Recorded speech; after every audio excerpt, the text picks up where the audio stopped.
युद्ध के 17वें दिन कर्ण और अर्जुन एक दूसरे की ओर बढ़ते जा रहे थे। विशाल पर्वतों के समान वे दोनों एक दूसरे पर अपने महान अस्त्रों से प्रहार करने लगे। बाणों के प्रहार से उन दोनों के शरीर, सारथी और अश्व क्षत विक्षत हुए जा रहे थे। उनके भयंकर अस्त्रों से आकाश बार बार गर्जना करने लगता था। एक तरफ कौरव सेना और दूसरी तरफ सोमक सैनिक जो पांडवों के पक्ष से युद्ध कर रहे थे। सोमक सैनिक बार बार चिल्ला रहे थे, हे कुंती, कुमार कर्ण का शीघ्र वध कर डालो। वहीं दूसरी ओर कौरव योद्धा चिल्ला रहे थे, कर्ण आगे बढ़ो, अपने पैने बाणों से अर्जुन को मार डालो। कर्ण ने एक साथ अनेक बाणों से अर्जुन को बींध डाला। तब अर्जुन ने हंसकर तीखी धार वाले 10 बाणों से कर्ण के हाथों और कांख पर प्रहार किया। दोनों अपने सर्वोत्तम बाणों का प्रयोग कर रहे थे, मानो आज के बाद वे कोई युद्ध ही नहीं करेंगे। साधारण किंतु अलग अलग प्रकार के बाणों वाला ऐसा युद्ध काफी समय तक चलता रहा। जब ऐसे बाणों का कोई अर्थ नहीं रह गया, तब अर्जुन ने आग्नेयास्त्र को भयंकर रूप में प्रकट किया। उस आग्नेयास्त्र का प्रकोप बहुत अधिक था, जिससे वहां उपस्थित योद्धाओं के वस्त्र जलने लगे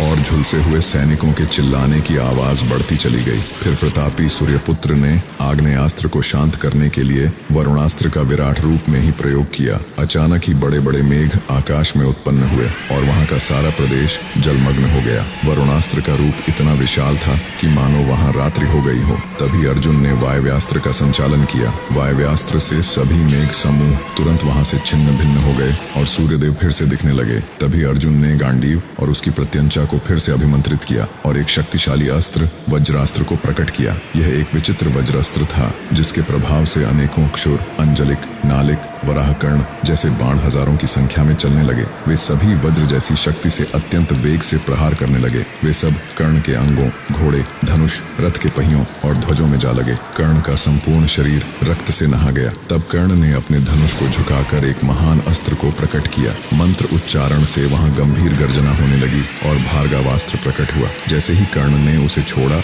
उसमें से अनेकों अनेक बाण निकलने लगे। वे सब संख्या में बहुत ज्यादा थे। ऐसा लगा मानो बाणों का सैलाब का आ गया हो। अर्जुन की ओर से आ रहे बाणों को पल भर में टुकड़े टुकड़े करते हुए इन बाणों ने पांडव पक्ष के अनेकों अनेक रथों, हाथियों, अश्वों और पैदल सैनिकों का संहार कर डाला। कर्ण ने वहां उपस्थित मुख्य मुख्य पांचाल योद्धाओं को घायल कर उन्हें मार डाला। अर्जुन के इंद्रास्त्र को इस प्रकार व्यर्थ हुआ देख भीमसेन अर्जुन के पास गए और हाथ मलते हुए बोले, हे अर्जुन, तुम्हें तो पूर्व काल में देवता भी नहीं जीत सके थे। तुम साक्षात भगवान शंकर की भुजाओं से भी टक्कर ले चुके हो, तो इस सूत पुत्र कर्ण ने तुम्हें कैसे बींध डाला। तभी वासुदेव श्री कृष्ण जी भी बोल उठे, किरीटधारी अर्जुन, यह क्या बात हुई। तुमने अब तक जितने भी प्रहार किए, उन सबको कर्ण ने अपने अस्त्रों द्वारा नष्ट कर दिया। तुम पर कुछ अलग प्रकार का सा मोह छाया हुआ है। देखो शत्रु, किस प्रकार कर्ण की जय जयकार कर रहे हैं। तुम्हारे अस्त्रों को इस प्रकार नष्ट हुआ देख कौरव योद्धा कर्ण को ही विजयी समझ रहे हैं। तुमने पूर्व काल में न जाने कितने घोर राक्षसों का वध किया है, उनके मायावी अस्त्रों का विनाश किया है। सावधान होकर अपने धैर्य को एकत्रित करो और आज बलपूर्वक शत्रु का मस्तक काट डालो।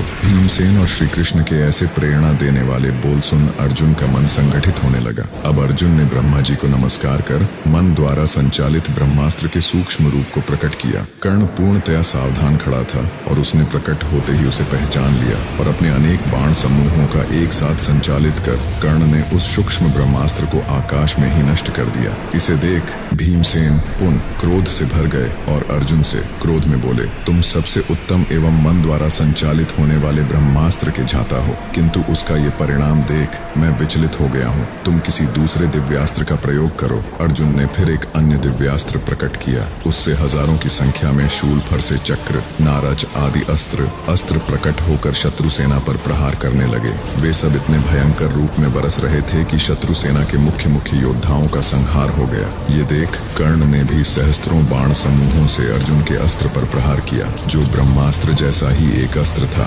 कर्ण के अस्त्र अर्जुन के अस्त्रों को काटते हुए आगे बढ़े और अर्जुन को भी जा लगे। मौका मिलते ही इस भयंकर बलशाली कर्ण ने तीन बाणों से अर्जुन, श्री कृष्ण जी और भीम को घायल कर दिया। अर्जुन, श्री कृष्ण जी और भीम को इस प्रकार क्षत विक्षत देख सहन नहीं कर पाए और उन्होंने आवेश में 18 बाण निकाले। एक बाण से कर्ण की ध्वजा को बींधा, 4 बाणों से शल्य को और 3 बाणों से कर्ण को घायल कर दिया। तब तक पहले घायल हो चुके युधिष्ठिर फिर से युद्ध मैदान में आ पहुंचे। उन्हें लौटा देख अर्जुन को अति हर्ष हुआ। ये युद्ध भयंकर से अति भयंकर होता जा रहा था। दोनों योद्धा सबसे उत्तम अस्त्र और बाणों को छोड़े जा रहे थे। इसी बीच अर्जुन ने गांडीव की प्रत्यंचा इतनी जोर के खींच डाली कि वह गर्जना करती हुई टूट गई। मौका पाकर कर्ण ने अर्जुन और श्री कृष्ण जी की तरफ पल भर में अनेकों अनेक बाण छोड़कर उन्हें घायल कर दिया। कर्ण ने भीमसेन को भी अनेक बाणों से घायल कर डाला। कर्ण इतने बाण एक साथ छोड़ देते कि आकाश में सूर्य दिखना बंद हो जाता था। कौरव पक्ष ने फिर से समझ लिया कि अर्जुन अब कर्ण के बस में हो गया। फिर अर्जुन ने गांडीव की प्रत्यंचा को रगड़कर भयंकर वेगशाली बाणों से पुण्य कर्ण को घायल कर डाला।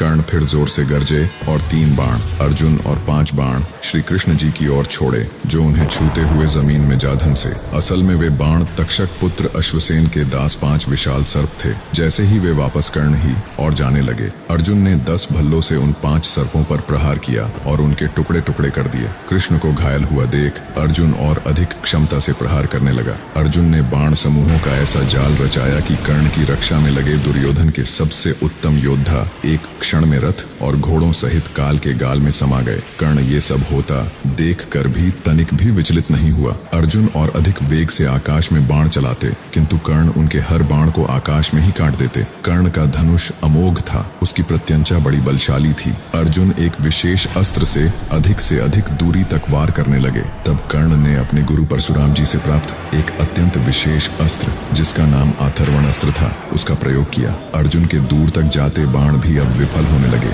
ये युद्ध भयंकर से भी भयंकर प्रतीत होने लगा। ऐसा लगा मानो संपूर्ण आकाश बाणों से ठस्साठस भर गया हो। कभी लगता कि सूर्यपुत्र कर्ण बस अब अर्जुन वध कर देंगे, तो कभी लगता कि अर्जुन के हाथों कर्ण वध हुआ ही समझो। वहां पाताल निवासी अश्वसेन नामक नाग, जिसका अर्जुन से खांडव वन के समय का वैर था और जिसके 5 नाग कुछ ही क्षण पहले अर्जुन ने मार डाले थे, वहां चुपके से पृथ्वी के भीतर से निकला। उसे लगा अर्जुन से बदला लेने का ये सबसे उत्तम अवसर है। कर्ण के रथ में एक अलग तरकस में रखे इकलौते सर्पमुखी बाण की नोक पर उसने अपना लघु रूप करके खुद को उस पर लपेट लिया। जैसे कि कर्ण की नजर उस तरकस पर पड़ी, उसने तुरंत उसका संधान अपने विजय धनुष पर कर डाला। कर्ण को भी ये आभास नहीं था कि उसके इस बाण पर योग बल से एक नाग घुसा बैठा है। सहस्त्र नेत्रधारी इंद्र ने उसे सबसे पहले देखा और वे ये सोच शिथिल हो गए कि अब तो मेरा पुत्र मारा ही गया समझो। जैसे ही उत्तम सारथी शल्य ने कर्ण को एक विचित्र बाण का उपयोग करते देखा, उन्होंने तुरंत कहा, कर्ण तुम्हारा यह बाण शत्रु के कंठ में नहीं लगेगा, तुम इसका फिर से संधान करो जिससे ये मस्तक काट सके। कर्ण के नेत्र क्रोध से लाल हो गए और उन्होंने शल्य से कहा, कर्ण 2 बार बाण का संधान नहीं करता, मेरे जैसे योद्धा कपट पूर्वक युद्ध नहीं करते।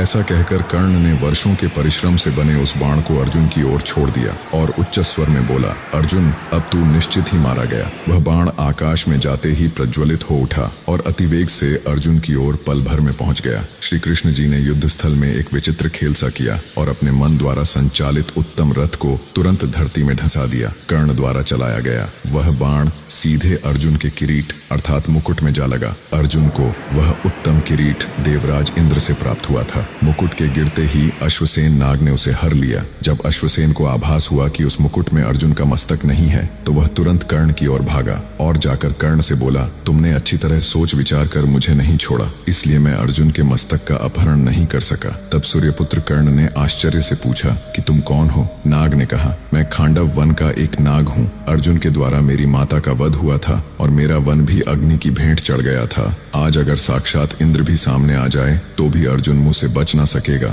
तुम मुझे अपने बाण पर फिर से अर्जुन की तरफ छोड़ो। इतना सुनकर सूर्यदेव के उस श्रेष्ठ पुत्र ने कहा, मेरे पास सर्पमुख बाण है, मैं उत्तम यत्न कर रहा हूँ, मैं अर्जुन को स्वयं ही मार डालूंगा। आप यहाँ से सुखपूर्वक चले जाएंगे।